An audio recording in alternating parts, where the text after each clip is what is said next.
I hear my son, barely 3, whisper to the vent cover. "Second mommy says hi."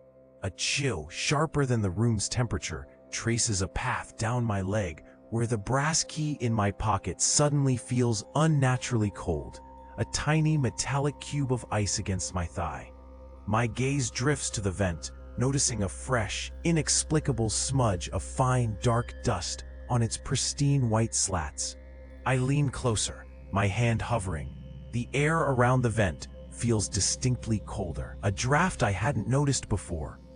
I touch the vent cover, the metal surprisingly icy beneath my fingers. My son looks up at me, a wide, innocent smile on his face. "She likes when you listen," he says, his voice a little too clear. I pull my hand back quickly, feeling a small, sharp sting. A thin red line now marks my index finger, a tiny scratch I don't remember getting. The dust on the vent seems to shimmer, almost shifting its pattern. The brass key in my pocket feels even colder now, pressing hard against my skin. I try to ask my son about second mommy, but the words catch. He just points to the vent. From inside, a faint, dry whisper seems to emerge, too soft to make out words, but definitely there. I hesitate, almost reaching for the vent again, but stop myself. The room feels too quiet now, the silence heavy and watchful. I step back, the cold key a constant reminder. My son points to the vent, his eyes wide. "She's watching," he murmurs. A faint, persistent scratching begins from behind the grill, like tiny claws on metal. The sound is dry, insistent. The brass key in my pocket starts to hum, a low vibration against my thigh. I press my left palm against it, feeling the buzz through the fabric. A faint burn mark on that hand tingles, a ghost of an old task. On the floor, near the vent, a small red toy car lies perfectly centered. It was on his shelf moments ago, a detail I notice with a weary precision. I step closer, my foot hesitating just before the rug. The scratching grows louder, a rhythmic scrape that seems to follow my movement. I reach for the vent grill, my fingers brushing the cool metal. The key in my pocket vibrates harder now, a steady thrum against my skin.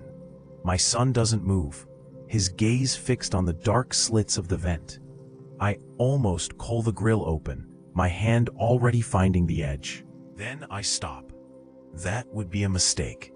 The air in the room feels suddenly colder, a chill that raises the fine hairs on my arms. I adjust my grip on the key, turning it slightly in my pocket, feeling its familiar weight. The scratching pauses, then resumes, a different rhythm now. It sounds like a slow, deliberate tap, tap, tap. My son blinks once, then points again, his finger trembling slightly. The toy car on the floor shifts, ever so slightly, turning its tiny wheels towards me. My fingers brush against the empty space where the coffee mug should be. It's not there. Instead, it sits precisely in the center of the cupboard shelf, leaving a faint, circular watermark on the wood where it used to rest. I hesitate, my hand hovering, before reaching for it. The ceramic feels cool, almost too smooth. Across the room, the books on the shelf are rearranged by color, a silent hand imposing order I didn't create. I glance at the pantry door, knowing the cans inside are now aligned with geometric precision. A dull ache settles behind my eyes. I adjust the mug, placing it back where it belongs, but the faint ring remains. Absolutely. The brass key in my pocket feels significantly heavier today, pulling at the fabric. It's a constant, dull weight that anchors me to this unsettling reality. I shift my weight, the key pressing against my thigh. I shouldn't have moved the mug. A small tremor runs through the floorboards, barely perceptible, but I feel it. The air in the room seems to thicken, growing still. I take a slow breath, the scent of old dust suddenly sharp. The rearranged books seem to lean forward slightly. A sickly sweet odor hits me first, thick and cloying, like decaying flowers. It pours from the kitchen vent, making the air heavy. I reach for the counter, my fingers brushing the cold metal of the spoon I deliberately left out last night. A small act of defiance. The brass key in my pocket grows uncomfortably warm, almost hot, pressing against my skin through the denim. I shift my weight, trying to ease the pressure, but the heat intensifies. A flicker in the doorway catches my eye. Mark stands there, his eyes rolled back, a strange, unnatural smile stretching his lips. "The order must be maintained," he whispers, his voice flat and distant.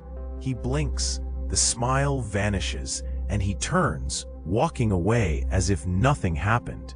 I hesitate, my hand still resting on the spoon's handle. The scent from the vent intensifies, making my head ache with its cloying sweetness.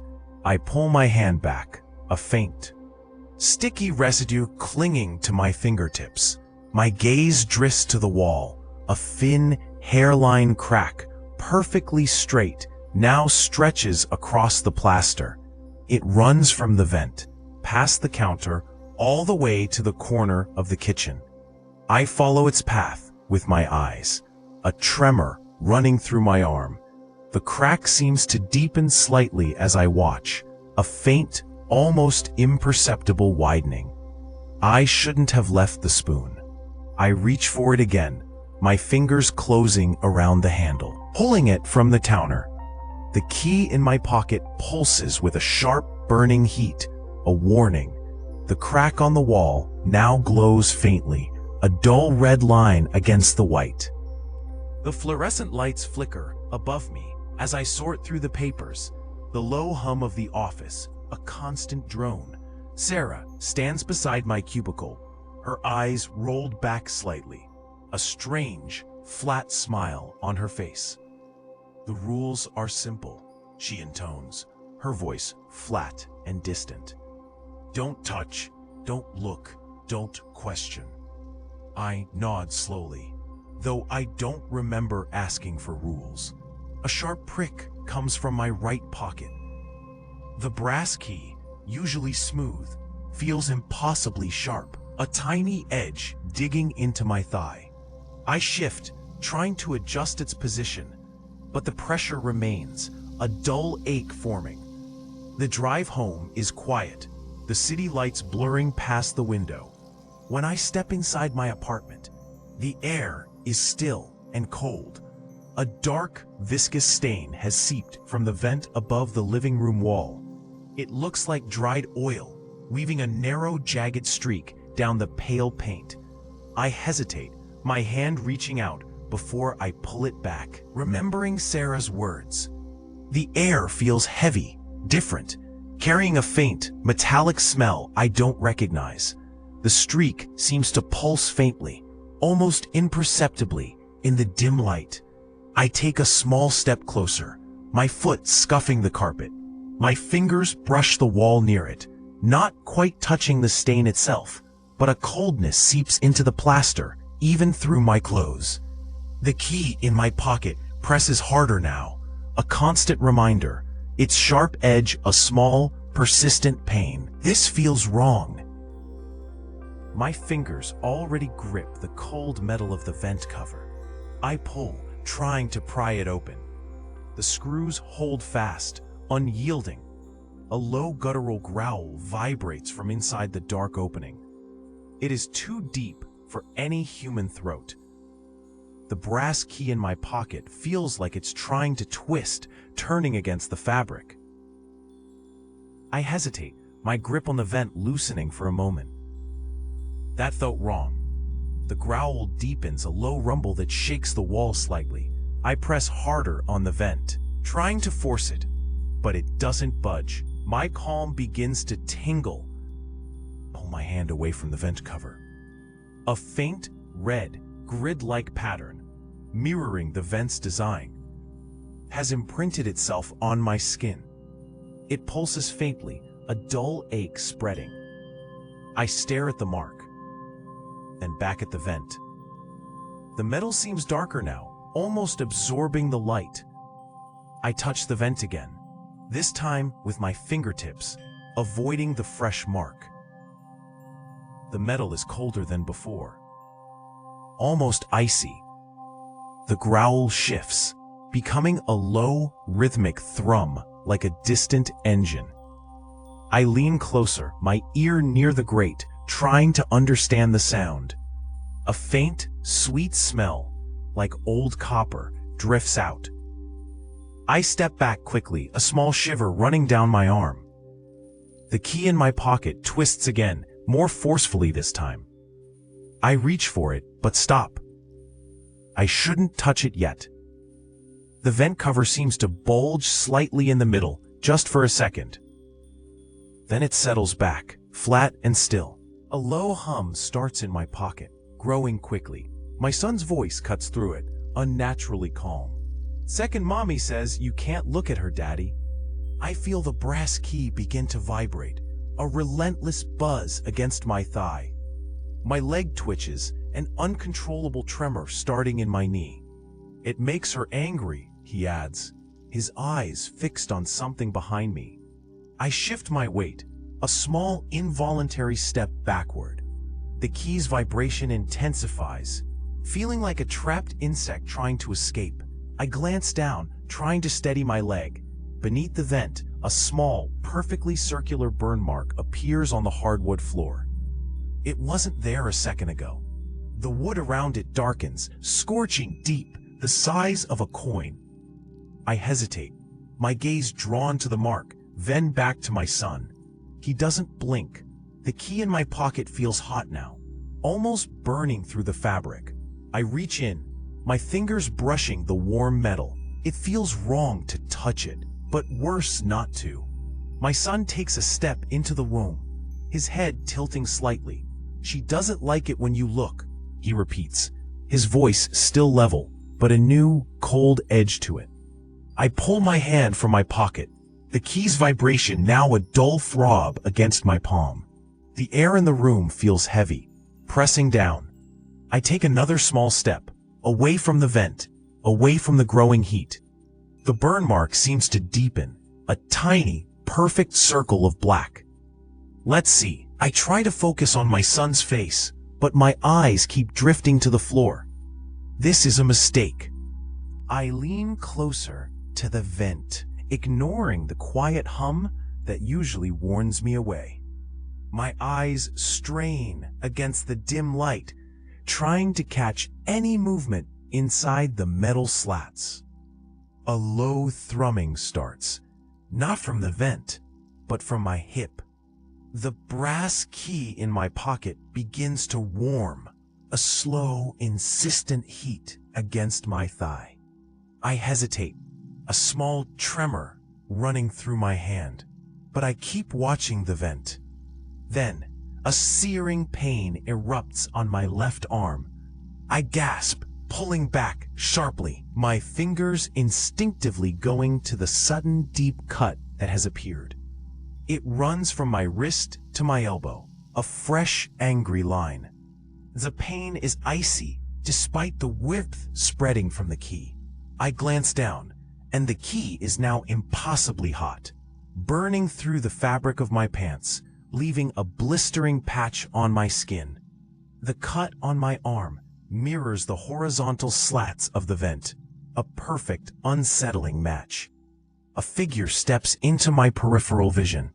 It's Ilara, her eyes rolled back, a wide, unnatural smile stretching her lips. "Don't look too long," she whispers, her voice flat.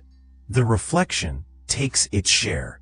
She blinks, her eyes returning to normal, the smile fading as if it was never there. She turns and walks away without another word. I press my palm against the throbbing cut, the icy pain a constant reminder. The vent remains silent, but I feel its gaze. My son's small finger trembles, pointing at the vent cover on the wall. A low, sibilant whispering begins to fill the room from behind the metal slats, too soft to form any discernible words. The sound seems to press in, making the air feel thick. The brass key in my pocket instantly turns agonizingly cold, a freezing weight against my thigh that makes me flinch. My son shivers, pulling closer to my leg. She says, "He must stay clean," he whispers, his voice thin and reedy. "Always clean." I reach for his shoulder, a small hesitation as my fingers brush the icy fabric over the key. The cold seeps through my trousers, a sharp, unwelcome ache. The whispering from the vent seems to deepen, a subtle change in its tone, like something shifting just out of sight. Across the room, Lena pauses by the filing cabinet. Her eyes roll back, an unnatural smile stretching her lips wide. "The water remembers," she states, her voice flat and distant, a strange echo in the room. Then her eyes snap forward, and she resumes sorting papers, her expression blank as if nothing happened. I take a step towards the vent, my son clutching my shirt tighter. The key in my pocket now feels like a block of ice, threatening to burn through the fabric. I try to listen closer to the vent, but the whisper remains just beyond understanding. A constant, unsettling presence. My son lets out a small whimper. Later, as I comb through his golden curls, a single impossibly long, silver-white hair catches on the bristles. It wasn't there before. The cold from the key still lingers on my skin. I am washing my son's hair, the warm water running over his small head. My fingers work through the suds, a deliberate act of defiance. The soft whispers from the vent above us stop abruptly. The silence feels like a physical presence pressing in from all sides. A sudden heavy pressure pushes down, not just on me, but on the air itself. My knees buckle, almost sending me to the tiled floor, but I brace myself against the tub's edge. I misjudge my grip for a moment, my hand slipping on the wet porcelain. I feel the brass key in my pocket grow warm, then hot, a burning point against my leg. It melts against the fabric, adhering to my thigh, leaving a permanent brassy residue that stains the cloth. I try to shift, to pull the material away, but it's stuck fast. A new sensation blooms on my chest, just over my heart. A sudden, sharp prickle. A perfectly circular scar appears there, smooth and unfeeling, like a miniature vent opening. I touch the mark, tracing its cool raised edge with my fingertip. It feels alien, yet familiar. The crushing weight lifts, leaving only a hollow echo in the room. A lingering chill. I hesitate, my hand still on the new mark, feeling its strange, perfect texture. The air feels thinner now, reset, but not clean. My son looks up at me, his eyes wide and unblinking. I know this isn't over, it never is. The cycle simply shifts.